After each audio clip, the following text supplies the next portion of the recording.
지방간은 말 그대로 간 세포 안에 지방이 끼는 거라고 보시면 됩니다. 간 세포의 5% 이상이 지방이 끼면 지방간이라고 얘기를 하는데요. 하얗게 보이는 부분이 간에 지방이 낀 거거든요. 그래서 지방은 굉장히 많이 껴 있는데 지방 자체는 노랗기 때문에 저희가 그 지방간 있는 간을 이제 실제적으로 수술이나 이래서 보게 되면은 겉이 원래는 간이 빨갛게 보여야 되는데 노랗게 보입니다. 증상은 전혀 없습니다. 지방간은 그 영상 검사와 혈액 검사 이런 거를 꼭 해야지 나오거든요. 그러니까 본인은 아무렇지도 않은데 대부분 건강검진이나 안 그럼 다른 것 때문에 검사를 하다가 발견이 되는 게 지방간입니다. 단순 지방간 환자의 20%에서 지방 간염이 발생하는 것으로 알려져 있는데요. 지방 간염은 간경화와 간암의 직접적인 원인이 됩니다.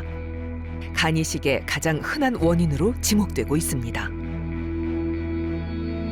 지방간염이 되면은요, 간에 상처가 생기는데 상처를 입으면 간이 좀 딱딱해집니다. 간경화 처음부터 그냥 간경화가 탁 되는 게 아니라 간의 상처가 반복되면 간경화가 되는 거기 때문에 간의 상처도 단계가 있습니다. 4단계가 되면은 저희가 간경화라고 얘기를 합니다. 그리고 통상적으로는 3, 4단계는 굉장히 진행된 간경화라고 얘기를 하고요. 2, 3, 4단계를 묶어서 의미 있는 간섬유화다 이렇게 얘기를 합니다. 1단계까지는 생존율이나 간암 생성률이 상처 없는 환자랑 별반 차이가 없었는데 2단계부터는 차이가 났었습니다. 우리 몸의 대사와 해독작용을 하는 간. 간 섬유화로 간경화가 되면 간은 많은 기능을 잃어버리게 됩니다. 아직까지는 누가 단순 지방간으로 남아 있고 누가 지방간염이 되는지를 저희가 정확하게 잘 모릅니다. 그러니까 지방간 환자 단순 지방간이라고 처음엔 진단이 됐어도 이 사람이 지방간염으로도 넘어갈 수 있는 거고요. 내가 처음에 병원을 왔을 때 지방간염은 아니고 단순 지방간입니다 라고 얘기를 들었어도 그냥 나는 평생 괜찮겠구나 이렇게 생각할 수는 없는 겁니다.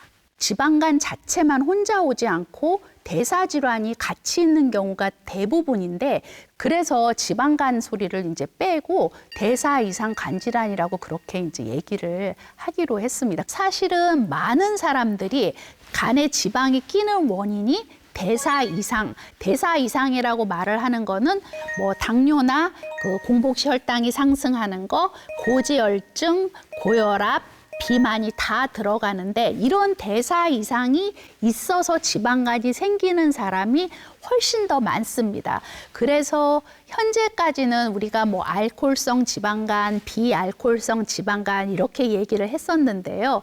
의사들도 이게 그냥 이렇게 얘기할 게 아니라 대사 이상을 좀 더 강조를 해야 사람들이 대사 이상이 있는 사람이 간에 대해서 문제가 없는지 좀 더 경각심을 갖고 또 이런 분들이 좀 더 치료에 적극적이지 않을까 해서 이름 자체를 조금 바꾸려고 저희가 하고 있습니다. 최근 비알코올성 지방간이라는 말 대신 대사 이상 지방간 질환이라는 개념이 새롭게 도입됐습니다.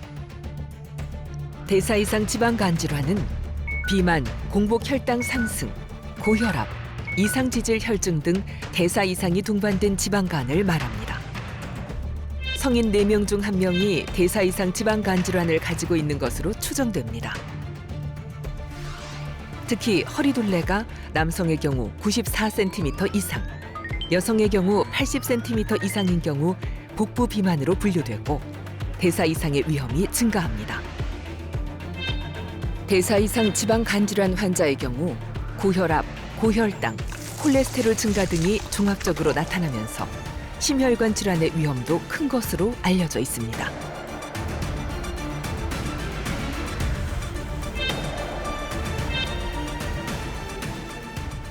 대사 이상 간질환 그리고 우리가 얘기하는 지방간이 중요하게 생각되어지는 거는 지방간이 있는 사람들이 그렇지 않은 사람들과 비교를 했을 때 사망률이 높기 때문입니다.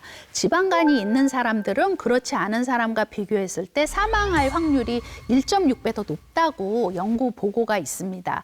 그리고 이런 대사 이상 간질환이 있는 사람들이 사망하는 원인 중에서 1번이 심혈관계 질환입니다. 지방간이 있는 사람들은 그렇지 않은 사람들보다 심혈관계 질환이 생길 확률이 1.3배 더 높다고 되어 있습니다.